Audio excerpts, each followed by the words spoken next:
system. This test is conducted between 11 a.m. and noon each Wednesday. If there is a risk of severe weather, the test will be postponed to the next good weather day. Reception of this broadcast and the alarm tone will vary at any given location.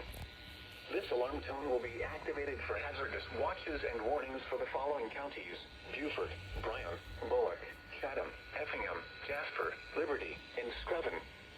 This concludes the weekly test of the NOAA Weather Radio All-Hazards Station KEC85 by the National Weather Service Office in Charleston, South Carolina.